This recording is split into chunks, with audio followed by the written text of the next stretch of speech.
Right breaking news అయితే చూస్తున్నాం. వల్లభనేని వంశీ కేసులో కీలక పరిణామం చోటు చేసుకుంది.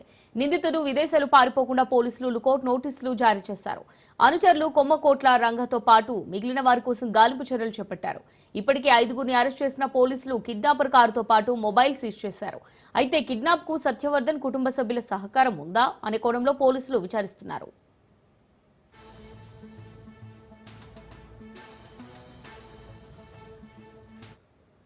కిడ్నాప్ కేసులో భాగంగా నేడు న్యాయమూర్తి ఎదుట సత్యవర్ధన్ హాజరు కానున్నారు. మరోవైపు వంశీని విచారించేందుకు 10 రోజుల కస్టడీ కోరుతూ పోలీసులు పిటిషన్ దాఖలు చేశారు.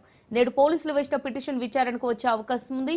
అలాగే వంశీ తరపు అడ్వకేట్ కోర్టులో బెయిల్ పిటిషన్ వేయనున్నట్టు సమాచారం.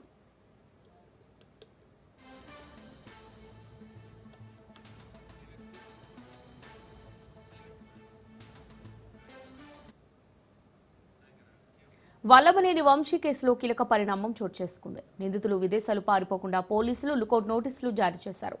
అనుచరులు కొమ్మకోట్ల రంగాతో పాటు మిగిలిన వారి కోసం గాలింపు చర్యలు చేపట్టారు.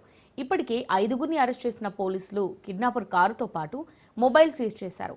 అయితే కిడ్నాప్ కు సత్యవర్ధన్ కుటుంబ సభ్యుల సహకారం ఉందా అనే కోణంలో పోలీసులు విచారిస్తున్నారు.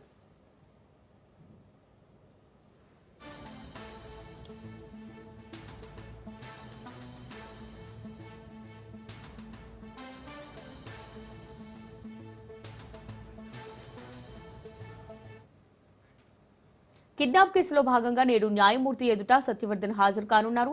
మరోవైపు వంశీని విచారించేందుకు 10 రోజుల కస్టడీ కోరుతూ పోలీసులు పిటిషన్ దాఖలు చేశారు. దీనికి సంబంధించి మరిన్ని డీటెయిల్స్ మరి రిపోర్టర్ క్రాంతి అందిస్తారు. క్రాంతి, మరి వంశీని విచారించేందుకు 10 రోజుల కస్టడీ కోరుతూ పోలీసులు పిటిషన్ అయితే దాఖలు చేసినట్టుగా తెలుస్తుంది. ఆ పిటిషన్ నేడు విచారణకు వచ్చే అవకాశాలు ఉన్నట్టుగా తెలుస్తోంది. మరి దీనికి సంబంధించి డీటెయిల్స్ ఏంటి?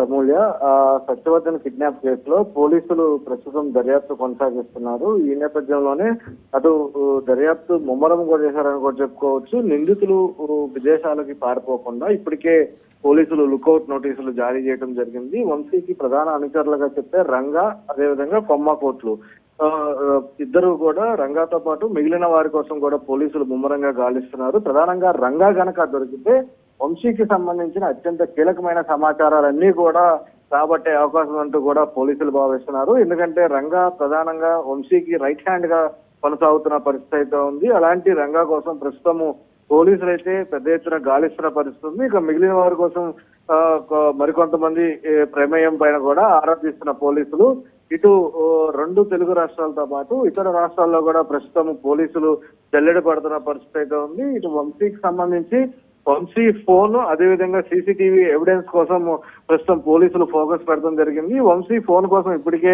హైదరాబాద్ లో ఉన్న మెహబూబ్బాలో ఇప్పటికే పోలీసులు అక్కడ సోదా చేసినట్టు కూడా కొంత సమాచారం ఉంటున్న నేపథ్యంలో ఇటు కిడ్నాప్ కు సంబంధించి పూర్తి స్థాయిలో ఎవిడెన్స్ కలెక్ట్ చేసే పనిలో కూడా పోలీసులు నిమగ్నమై ఉన్నారు. ఇక కిడ్నాప్ కి సత్యవర్ధన్ కుటుంబ సభ్యులు సహకారం ఉందా అనే కోణంలో కూడా తాజాగా పోలీసులు విచారించినట్టు కూడా కొంతమేర సమాచారం ఉంటుంది. ఇప్పటికే పోలీసులు కిడ్నాప్ కారుతో పాటు అటు అనుచరులకి, వంశీ అనుచరులకి సంబంధించిన ఫోన్లు కూడా సీజ్ చేసిన పరిస్థితి అయితే ఉంది. వంశీ ఫోన్ కోసం ప్రస్తుతం గాలింపు చర్యలు అయితే చేపడుతున్నారు. ప్రత్యేకంగా 2 బృందాలతో అటు ఎవరైతే నిందితులు ఉన్నారో మరొక 7 నిందితుల కోసం పోలీసులు ప్రత్యేకంగా గాలింపు చేపడుతున్నారు. మరొకంత లోతుగా కూడా ఈ పోలీసులు విచారణ చేపట్టే అవకాశం ఉంది. అయితే ఇక సత్యవర్ధన్కి సంబంధించి ఈ రోజు న్యాయమూర్తి ముందు సత్యవర్ధన్ని ప్రవేశపెట్టే అవకాశం ఉంది. 164 స్టేట్మెంట్ రికార్డ్ చేయనున్న సత్యవర్ధన్కి సంబంధించి అటు వంశీకి సంబంధించి ఏ రకంగా కిడ్నాప్ ఎలా జరిగింది, కిడ్నాప్ అంశం ఏంటి, ఎందుకు కిడ్నాప్ చేశారు, కిడ్నాప్ చేసిన తర్వాత ఎక్కడికి తీసుకెళ్లారు, ఇలా 164 స్టేట్మెంట్ లో సత్యవర్ధన్కి సంబంధించిన స్టేట్మెంట్ ని ఈ రోజు రికార్డ్ చేసే అవకాశం ఉంది న్యాయమూర్తి ముందు. ఇక వంశీ మరింత విచారించేందుకు 10 రోజుల పాటు తమ కస్టడీకి ఇవ్వాలంటూ కూడా పోలీసులు న్యాయమూర్తిని కోరే అవకాశం ఉంది. దాంతో పాటు వంశీ తరపున దానికి సంబంధించి ఈ రోజు బెయిల్ పిటిషన్ కూడా వంశీ తరపున న్యాయవాదులు కోర్టులో ఆశ్రయించే అవకాశం కనబడుతుంది. అయితే ఈ పిటిషన్ కి సంబంధించి ఈ రోజు విచారణకు వచ్చే అవకాశం అయితే ఉంది అమూల్య. రైట్ క్రాంతి, మరి తీర్పు ఏ విధంగా వచ్చే అవకాశం ఉంది? అంటే పోలీసులు కస్టడీకి ఇమ్మని అడిగిన పిటిషన్ ఏదైతే ఉందో దానికి సంబంధించి విచారణ నేడు జరగలా ఉంది. అలాగే వంశీ తరపు అడ్వకేట్ ఎవరైతే ఉన్నారో బెయిల్ పిటిషన్ వేయనున్నట్టుగా సమాచారం. మరి ఈ రెండిట్లో అసలు కోర్టు ఏం తీర్పిచ్చే అవకాశం ఉందంట? బెయిల్ వచ్చే అవకాశం ఉందనుకుంటా. అయితే సత్యవర్ధన్ కి సంబంధించి ఈ రోజు 164 స్టేట్మెంట్ రికార్డు కానుంది. స్టేట్మెంట్ రికార్డు అవ్వక ముందు పోలీసులు కస్టడీకి కోరతారా లేదు స్టేట్మెంట్ రికార్డ్ చేసిన తర్వాత పోలీసులు కోరతారా అనేది కూడా కొంత వేచి చూడాల్సిన అవసరం అయితే ఉంది. 164 స్టేట్మెంట్ ఆధారంగా ఒకేలా గనక ముందు 164 స్టేట్మెంట్ రికార్డ్ ఇవ్వక ముందు గనక పోలీసులు కస్టడీ కోరితే ఖచ్చితంగా కిడ్నాప్ అదేవిధంగా నాన్ బెయిలబుల్ సెక్షన్లు కాబట్టి ఖచ్చితంగా న్యాయమూర్తి కస్టడీకి ఇచ్చే అవకాశం ఉంది. కాబట్టి 10 రోజులు ఇవ్వకపోవచ్చు కానీ ఈ న్యాయమూర్తి కస్టడీకి అంశానికి సంబంధించి పరిశీలించే అవకాశం అయితే కనిపిస్తుంది. ఇక బెయిల్ పిటిషన్ కి సంబంధించి కూడా నాన్ బెయిలబుల్ సెక్షన్ కాబట్టి ఇప్పుడే బెయిల్ వచ్చే అవకాశం అయితే కనిపించిన పరిస్థితి కనబడుతుంది. ఏదైనప్పటికీ కూడా ఇటు సత్యవర్ధన్కి సంబంధించి 164 రికార్డ్ అనేది కొంత కీలకంగా మారింది కాబట్టి ఈ 164 రికార్డ్ స్టేట్మెంట్ ఆధారంగానే దీనికి సంబంధించిన కేసు పురోగతి ముందుకు సాగే అవకాశం అయితే కనిపిస్తుంది. Amulya. Right, thanks for the updates Kranti.